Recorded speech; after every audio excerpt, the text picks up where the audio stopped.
We're looking at dual elections, Romania and Poland. You and I have been talking about the geopolitics of this region for quite some time. I just got back from Romania, had a sit-down interview in the offices of George Simeon 1 week ago today. Looks like he's going to be winning there, and he's so sure of himself, he's actually pulled up chalks in Romania, Bucharest. He's up campaigning in Poland, where just this morning, Atlas Intel out of Brazil, if people remember, they were one of the most accurate polling firms in the United States in 2024. They were also the most accurate polling firm for Bolsonaro until that election was 2020ified.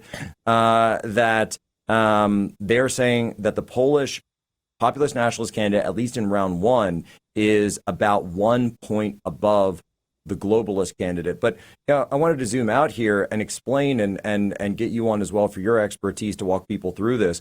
Poland and Romania are key nodes for the globalist superstructure. This is why you see Barack Obama. Look at this who's who list of globalists. It's a mini Davos. It's Alex Soros and his major domo of Huma Abedin right now, and all of her connections to the Clinton network, and Anthony Weiner. They're in Poland. Barack Obama, and there are questions about how much he was paid to appear at this event. Valerie Jarrett, Ann Applebaum, the Queen Princess of the Atlantic and the globalist, who of course is married to the current globalist Minister of Defense, Radek Sikorski of Poland, and the list goes on and on and on. I mean, it's just a total rap sheet. It's literally the same people over and over. Benz, why is it so key? Why are they so focused right now on keeping Project Ukraine going when they can see that, on the other hand, we got President Trump saying peace talks with Iran, peace talks with Russia. That's really been the name of the game.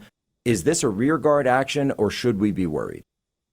Well, definitely be worried. This is a seize Eurasia blueprint. They want to seize Eurasia. Yes. They want to end the ability for nations to be sovereign so that they can determine their own markets. They can determine their own heritage. They can determine their own institutions. And the battle right now in Romania and Poland is precisely over this issue. Romania, as you may have heard me talk about before, and you and I have discussed, is the not just the next door neighbor of Ukraine, but it shares the Black Sea coast. NATO is building the largest military base in all of NATO, 100% bigger than the currently biggest, the Ramstein base. And it's pointed at a dagger straight at Crimea. It will be we're already in the process of moving fighter jets and drones and military artillery. If we have that map base of the region, I'd love to just throw that up while Ben's is talking. Pardon me, Benz, I didn't mean to cut you off, but this is so much more understandable when we throw the map break in there. Please go ahead. Totally.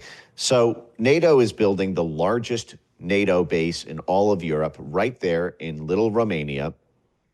That's Qatar, actually, but I should note that Qatar is kind of an interesting player in this whole thing, because Qatar has been the #1 beneficiary of the Poland and Ukraine axis going on here. I'll tie that in a second. But essentially, the move has been this grand Ukraine energy play, this $1 trillion economic power play to pry Russian natural gas off of Europe and replace it with much more expensive Western and Qatari LNG, liquefied natural gas. By cutting off Russia, we had pulled the Qatar map because we were planning to get there. I think we jumped a little ahead of ourselves on the map break. Well, but yes, this is exactly where it comes in.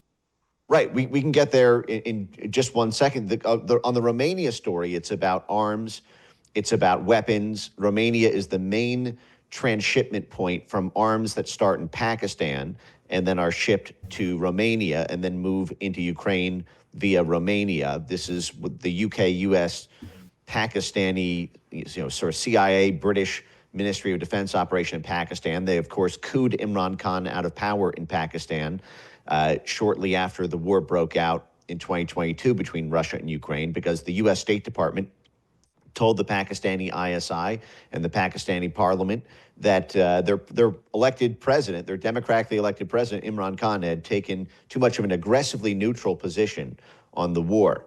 because he didn't want Pakistani arms to flow through via Romania into Ukraine to kill Russians. And so we cooed him out of power. Imran Khan is currently sitting in a jail cell, despite being the most popular president, arguably, in Pakistan history.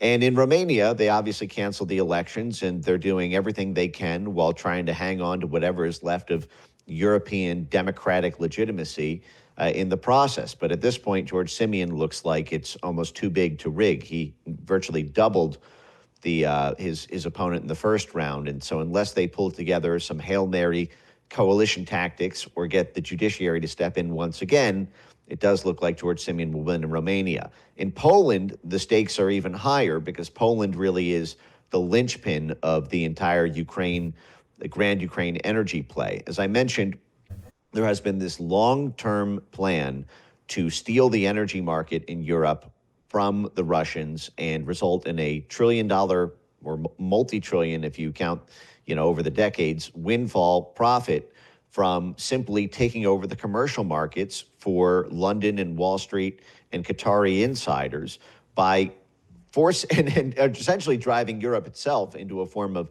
economic bankruptcy by stopping the transshipment of natural gas, which is cheap and goes through pipelines, to much more expensive liquefied natural gas, which is when you take the gas out of the ground and then you have to liquefy it, you have to freeze it, then you have to ship it on cargo containers, which are much more expensive than just a simple pipeline, and then ship it thousands of miles to the destination. And the two biggest sources of those LNG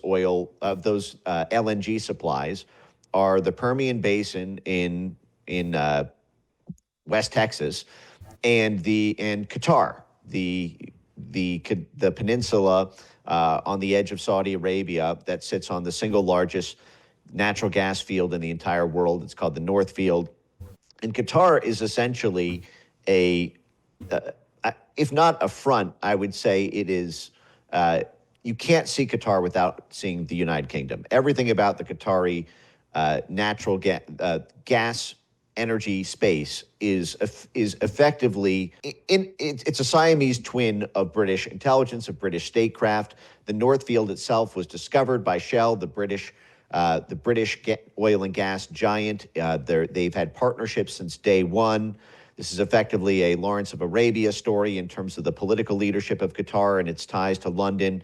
Qatar is the single largest property owner in all of London. It owns 20% of Heathrow Airport in London.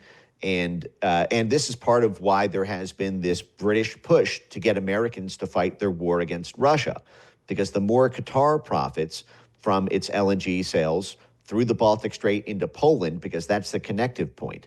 The Qatari LNG is shipped on tankers. It arrives through the Baltic Strait into the connective LNG ports in Poland. And so rather than getting cheap gas from Russia, they get expensive gas from the United Kingdom and Qatar.